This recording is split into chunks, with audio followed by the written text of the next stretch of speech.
নমস্কার, টিভি9 বাংলায় আপনাদের সকলকে স্বাগত। নিউজ এক্সপ্রেসে আপনাদের সঙ্গে আমি মঞ্জিরা। শনি রবির পর সোম পরপর 3 দিন অভিষেক বন্দ্যোপাধ্যায়ের আত্মসহায়ককে জিজ্ঞাসাবাদ সিআইডি। ভবানী ভবনে সুমিত রায়কে ম্যারাথন জিজ্ঞাসাবাদ। চাকরি দুর্নীতি এবং জমি কেলেঙ্কারি মামলায় গত দুদিন সুমিতকে ম্যারাথন জিজ্ঞাসাবাদ করে সিআইডি। আজ 5 ঘন্টার বেশি সময় ধরে চলছে জিজ্ঞাসাবাদ। এই মুহূর্তে সুশোভন আমাদের সঙ্গে রয়েছেন, কথা বলবো তার সঙ্গে। সুশোভন, ম্যারাথন জিজ্ঞাসাবাদ চলছে, কি জানতে চাইছে তদন্তকারীরা এবং আজকে আমরা কি খবর পাচ্ছি? দেখো, 5.5 ঘন্টা এখনো পর্যন্ত জিজ্ঞাসাবাদ চলছে। তদন্তকারীদের কাছে যেটা প্রধান প্রশ্ন, যে অভিযোগ করা হয়েছে যে সুজয় হাজরা তৃণমূলের প্রাক্তন বিধায়ক, তাকে বেশ কিছু টাকা দেওয়া হয়েছিল, প্রায় 12 লাখ টাকার মতো। তার মধ্যে 2 লাখ টাকা সে রাখে, আর 10 লাখ টাকা তাকে দেওয়া হয় এবং বলা হয় যে অভিষেক বন্দ্যোপাধ্যায়ের আত্মসহায়ক কাছে এই টাকাটা পাঠাতে হবে। খুব স্বাভাবিকভাবেই এই অভিযোগ করা হয়েছে, এই নামটা কেন বারবার বলা হচ্ছে, এইটা মূলত জানতে চাইবে যে সুমিত রায় এখানে তার ইনভলভমেন্ট কতটা ছিল। এছাড়া অভিযোগপত্রে এটাও বলা রয়েছে যে খাদ্য ভবন, কোনো সময় বিকাশ ভবন এবং ভুয়ো অ্যাপয়েন্টমেন্ট লেটার ইস্যু করা হয়েছে। সেই জায়গায় সুমিত রায় তিনি কতটা জানেন, অর্থাৎ এই জায়গায় দাঁড়িয়ে একদিকে টাকা যে দেওয়া হচ্ছিল সেটা সুমিত রায়ের জানা আছে কি না। যদি টাকার জানা থাকে তাহলে সুমিত রায় এই যে টাকা সেটা কেন নিচ্ছেন। আর অন্যদিকে আরেকটা গুরুত্বপূর্ণ প্রশ্ন, যেই জায়গায় যে এই অভিযোগ হচ্ছে সেখান থেকে তাহলে সুমিত রায় কতটা প্রভাবশালী যে এই কথাগুলো উঠে আসছে। অর্থাৎ তদন্তকারীরা মনে করছেন, তুমি জানো যে ইতিমধ্যেই সুজয় হাজরা তাকে শালবনির যে জমি কেলেঙ্কারি মামলায় গ্রেপ্তার করলেও সোন অ্যারেস্ট করা হয়েছে এই চাকরি দুর্নীতি মামলায়। অর্থাৎ ইতিমধ্যে সুজয় হাজরার থেকে বেশ কিছু তথ্য উঠে এসছে। সেই তথ্যগুলোকে সামনে রেখেই তদন্তকারী অফিসার সুমিত রায়কে জিজ্ঞাসা করবে, তার কারণ সুমিত রায়ও কিন্তু সেখানে এফআইআর নেম। অর্থাৎ এই জায়গায় দাঁড়িয়ে তদন্তকারীরা মনে করছে যে সুমিত রায়কে আরও বেশ কিছু প্রশ্নের দরকার রয়েছে, যেটা অসঙ্গতি রয়েছে সুজয় হাজরার কাছে, এবং দুজনের বয়ানও পরবর্তীকালে মিলিয়ে দেখা হবে। অর্থাৎ 3 দিন হলেও সুমিত রায় কিন্তু চাকরি দুর্নীতি মামলায় আজকেই তার প্রথম হাজিরা।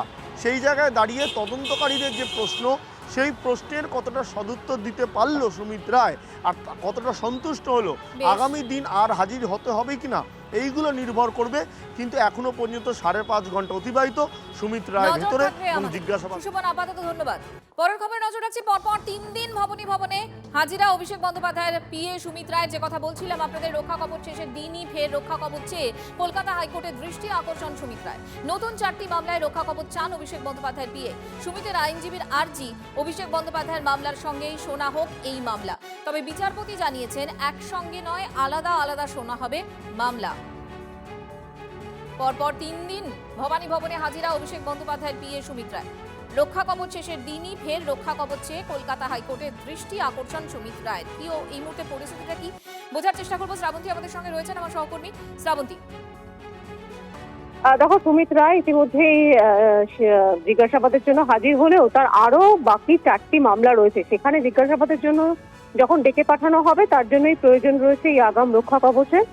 সেজন্য ইতিমধ্যেই মামলা দায়ের করেছে সুমিত। আগামীকাল সেই মামলা শুনানি, সেটা একসঙ্গে শুনানি হোক, অভিষেক বন্দ্যোপাধ্যায়ের মামলার সাথেই যাতে শুনানি হয় তার আর্জি করেছিলেন তার আইনজীবীরা। যদিও বিচারপতি বলছেন আলাদা আলাদা করেই মামলা তিনি শুনবেন। আগামীকাল এই মামলার শুনানি হতে পারে। সেখানে সুমিত রায় নতুন করে কোনো রক্ষা কবচ পায়, সেক্ষেত্রে যে 4টি এফআইআর আছে তাতে তার স্বস্তি বাড়বে। আগামীকাল এই ব্যাপারে সিদ্ধান্ত নেবে কলকাতা হাইকোর্ট। শ্রাবন্তী, ধন্যবাদ। ও তো টিএমসি করতো, টিএমসির লোক, আর যত কিছু অপকর্ম হয়েছে সব জায়গায় তার নাম শোনা যাচ্ছে। বাকি তদন্তে যা হবে সেটা মেনে নেবে সবাই। তো ওর পিয়ে ওর বাড়িতেই তো যাবে, কেন যাচ্ছে, কোথায় যাচ্ছে, আর কোথায় কোথায় যেত, সে সব বেরোবে এখন। এখানকার পুলিশ বলবে, সিআইডি বলবে, ইডি বলবে, সিবিআই বলবে কোথায় কে গেলেন। আমরা তো আর পুলিশ না, তা বুঝে নিন এবার কে কোথায় গেলেন, কি করলেন। 2 দিয়ে 4 না হয় 2 দিয়ে 5 হচ্ছে বাংলায়। কতটা করিতকর্মা সিআইডি, ইডি, সিবিআই। দেখুন, ইচ্ছা মতো গেল, ইচ্ছা মতো এলো, সবাই দেখলো, কেউ কিছু করতে পারলো না। এটাই তো ঘটনা। এটা নিশ্চয়ই আমরা খোঁজ নেব। দেখুন, আর অভিযোগ থাকা, এবার কেউ যদি আমার কাছে আচমকা আমার কোনো পরিচিত আসেন যে আমি ওই জায়গাটা যাব, তাহলে যদি আমার গাড়িটা ব্যবহার করতে দিই, তার মধ্যেই একটা বিরাট লিঙ্ক আছে কোনো অভিযোগ দোষ বলে প্রমাণিত হওয়ার আগে, সেটা ভাবার কোনো কারণ নেই। না, তৃণমূল কংগ্রেসের কোনো নেতার বাড়িতে তার কোনো পরিচিত বা তার কোনো সচিব ঢোকা, সেটা তো কোনো অপরাধ হতে পারে না। তার বিরুদ্ধে যদি কোনো অভিযোগ থাকে, সেই অভিযোগটা তো আগে প্রমাণ করতে হবে। তো কেউ যদি আচ্ছা এটা কোনো কাজের কথা হলো, কাউকে একটা অভিযুক্ত করে দেওয়া হলো, ফলে সে তার কোনো চেনা তার সঙ্গে কোনো কথা বলবে না বা তার দরকারে সে পাশে থাকবে না, এটা কোনো কাজের কথা হলো না।